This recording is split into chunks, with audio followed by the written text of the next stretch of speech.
Today, na-deliver ang aming internet dito sa bahay.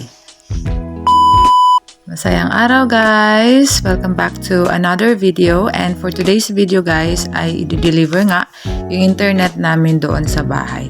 So first of all guys is 9:20 na ngayon, and then pupunta na tayo sa bahay. Ito yung aking breakfast or brunch doon sa bahay mamaya. So pinainit ko na dito sa microwave kasi nga wala naman tayong microwave doon sa bahay. And then magdadala lang ako ng aking mga gamit papunta doon, para less na ang dadalhin namin sa Sunday, which is yun na yung lipat ko na talaga na araw. And then ito na guys, pupunta na tayo sa bus stop kasi doon tayo sasakay ng bus papunta sa town. So from town is maglalakad na tayo papunta sa bahay. Dito na ako sa bus stop guys, naghihintay na lang tayo ng bus kasi dala ko yung aking mga bit-bit. Bus A pala yung sasakyan natin ngayon guys. So ayan, nandito na ako sa bus. Ayan. So around 10 to 15 minutes lang ang biyahe niyan guys. And after nyan is bumaba na ako and naglakad na ako ng 10 minutes galing sa aking binabaan papunta doon sa bahay. So ito yung mga street na madadaanan ko papunta sa bahay. Ayan yung mga building. So as you can see guys, yung mga kahoy is mga sanga na lang, pero magsi-spring na by April. So maganda na yan guys kasi mag-bloom na yung mga flowers niyan, mga bunga. Then ito na yon, nandito na ako sa bahay, number 19. Ito yung basura ng general waste. Ayan, ito diyan nakukuha, diyan yung benefit ng council tax namin guys. Yan yung basura ng recyclable at yan yung basura ng food waste. So ito yung harap ng bahay. May dalawang bintana sa baba at sa taas, at ito na yung main door. Pasok tayo guys. Yan. So Friday to nga na araw guys. Then wala akong pasok, then weekend off. So ayan, itong kortina na to is libre na nung binigay or hinand over sa amin tong bahay. Yan yung mga gamit na dinala ko nung nakaraang gabi after ng duty, which is nung February 7.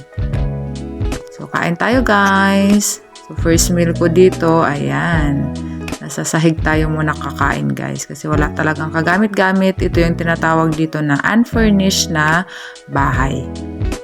Then while kumakain is kausap ko ang aking anak kasama ang kanyang pinsan. Then ayan, ni-explore na naman yung mga filter ng Messenger. Ang kulit, diba guys?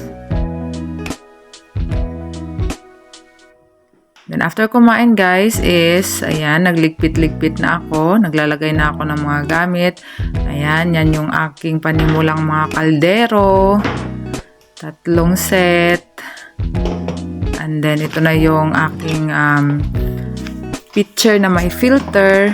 And then yan yung dala ko kanina, hanger, mga pinggan. So yan yung aking pinggan guys. Isa muna kasi ako lang muna ang kakain.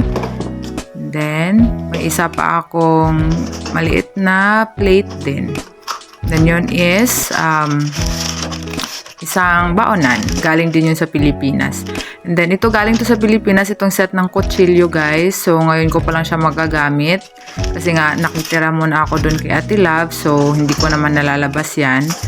So, yung mga kutsilyo nila yung ginagamit ko pag nagluluto ako. So, ngayon, andito na tayo sa bahay natin.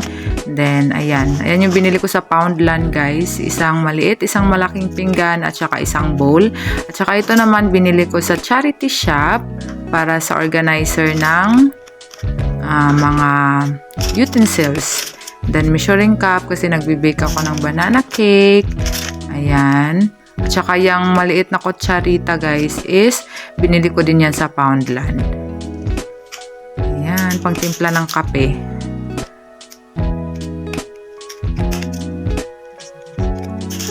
Kaya gustong-gusto ko mag-charity shop guys kasi ayan, nakakahanap ka ng mga gamit sa bahay na in mura na presyo. Parang hindi gumagana yung gunting guys. So kailangan kong bumili siguro ng bago. Ayan. Then ito na yung itsura guys after. Pero pinakita ko lang pero huhugasan ko pa yan guys. So ayan, hugasan na natin para malagay na natin doon sa drawer. Buti may ano pa dito guys, dishwashing liquid. Ayan, ginamit ko muna.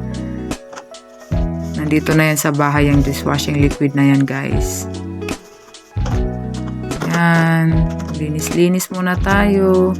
Buti guys is malinis na tong bahay pag turnover sa amin. So wala na masyado akong ginawa dito and sobrang empty nung space.